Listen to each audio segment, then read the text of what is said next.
실제로 너무 바람이 많이 불어서 제가 가져간 우위는 바람이 불어도 이렇게 입는 형태라서 벗겨지지가 않았어요. 근데 다른 친구들은 자크가 있거나 이런 친구들은 다 자크가 풀리고 다 옷이 벗겨지고 그래서 난리가 났어요. 여러분 안녕하세요. 뿌엔 까미노 형갑니다. 오늘은 산티아고 순례길 준비하기 세 번째 시간입니다. 오늘 이 시간은 실제 걷는 데 필요한 준비물에 대해서 얘기를 해보도록 하겠습니다. 두 번째로 입고 있는 옷에 대해서 얘기를 해보겠습니다. 옷은 과연 몇 벌이나 준비를 해야 할까요? 어떤 옷을 준비를 해야 할까요? 일단 기본적으로 기능성 우리를 준비해야 합니다. 왜 기능성 우리를 선택을 해야 하냐면 기능성 우리는 일단 빨리 마릅니다. 가장 중요한 포인트예요. 예를 들어서 면티를 챙겨갔다. 하루 입고 땀을 많이 흘렸어요. 빨았어요.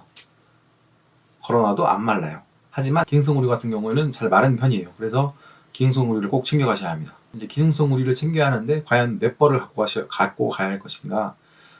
일단 바람막이 같은 경우는 계절에 상관없이 하나씩은 꼭 챙기셔야 할 것 같아요. 그럼 바람막이 하나. 그리고 이제 상하의를 고려를 해야 하잖아요.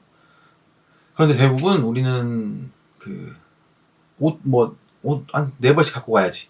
나 맨날 갈아입을 거야. 절대 아닙니다. 아니에요. 그러지 마세요. 옷도 무겁습니다. 진짜 100g도 줄여야 돼요. 실제로 한 4벌씩 가지고 오신 분들 많이 봤어요. 양발도 4개, 팬티도 4개, 위아래도 4개.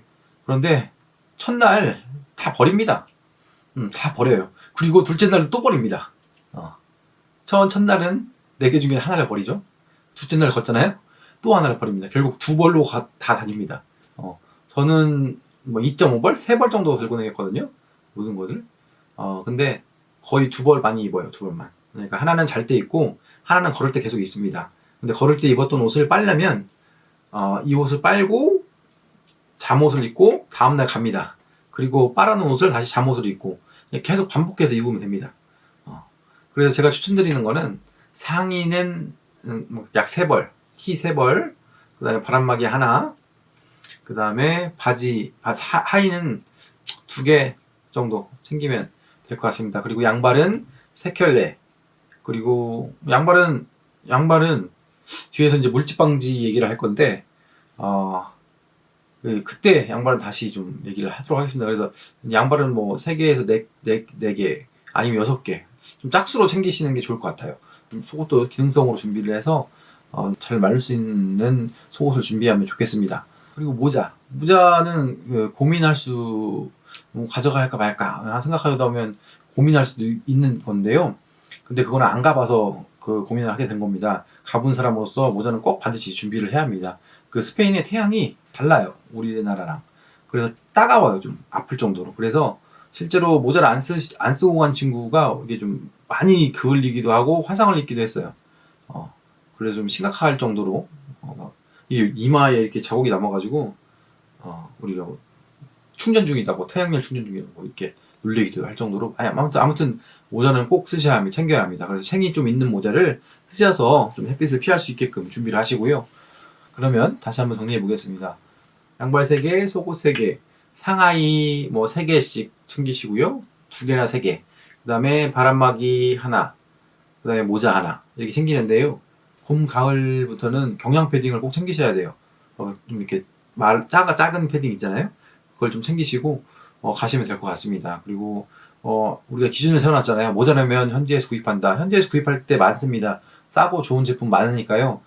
내가 추우면 어떡할까 고민하지 마세요. 추우면 현지에 가서 구매를 하면 됩니다. 그리고 현지에서 구입을 하면 그게 나중에 추억거리가 돼요.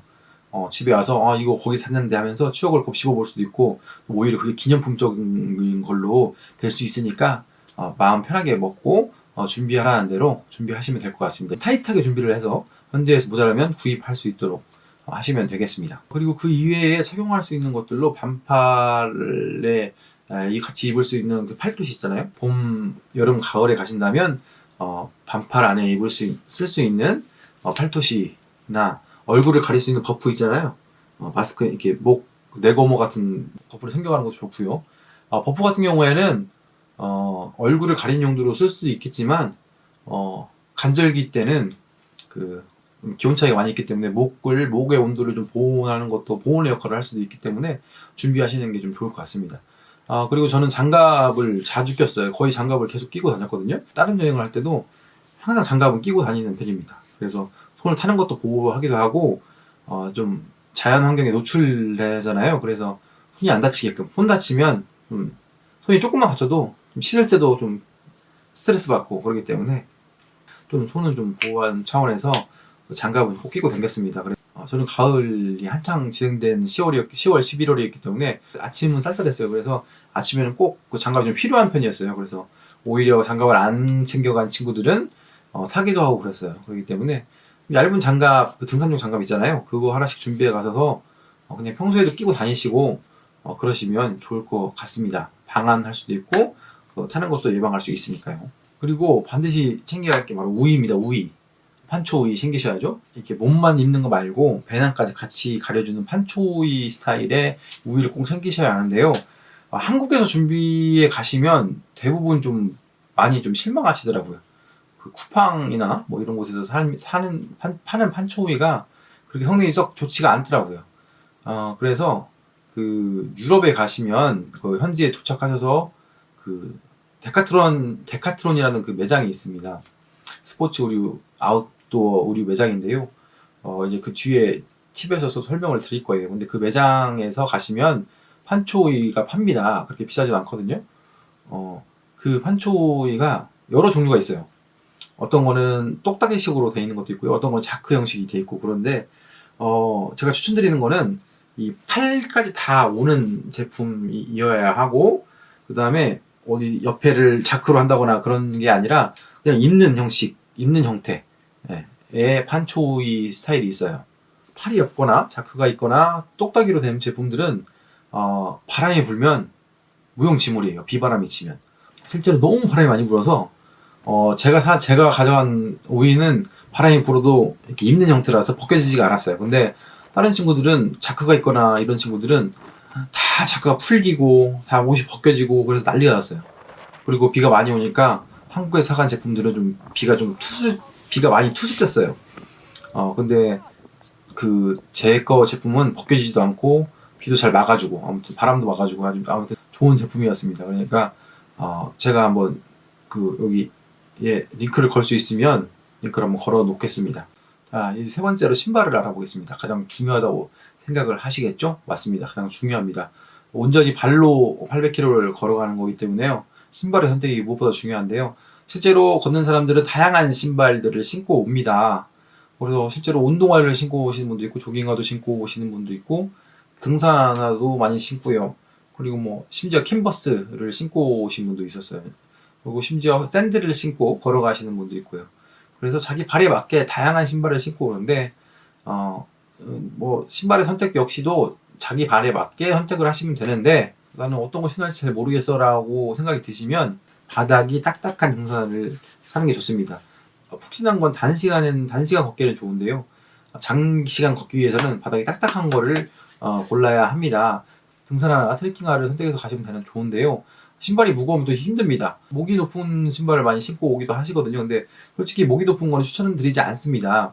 목이 높은 이유는 우리가 그 산악지형에서 발목이 돌아갈까봐 우리가 그 목이 높은 걸 신어서 그런 발목을 잡아주는 역할을 해서 발목 염좌 등을 예방하는 이유에서 발목을 높은 걸 좀 신는 거거든요. 그런데 실제로 산티아고 순례길은 그렇게 뭐 위험한 산악지형이나 뭐 이런 게 없어요. 거의 없다고 봐야 돼요. 거의 평지고 산은 몇 개 있는데 길도 좋아요. 걷기에. 그렇기 때문에 뭐 발목이 돌아가거나 뭐 이런 일은 거의 없을 거예요. 목이 높다는 거는 무거워요, 상당히. 그렇기 때문에 좀 가벼운데 바닥이 딱딱한 재질의 등산을 선택하는 게 좋습니다. 그리고 신발 끈을 묶는 제품보다 우리 요즘 많이 이렇게 돌리는 거 봤을 거예요. 버튼 형식으로 된 거. 그 제품을 버튼 형식으로 된 제품을 추천합니다. 왜냐면 우리가 쉴 때 가장 중요한 게 발의 수분을 없애주는 거예요. 그래야 물집 예방이 되는 거거든요. 그건 물집 예방 편에서 다시 또 얘기할 거예요. 발의 습기를 제거하기 위해서 걷고 나서 쉴 때 항상 신발을 벗고 있어야 합니다. 그런데 신발이 끈이 있다면 좀 신고 벗기가 불편해요. 그래서 안 벗게 돼요. 그러면 물집이 생겨요. 그럼 계속 악순환이 돼요. 그렇기 때문에 웬만하면 벗기 편하게 다이얼식으로 준비하시면 편하게 이용하실 수 있을 거예요.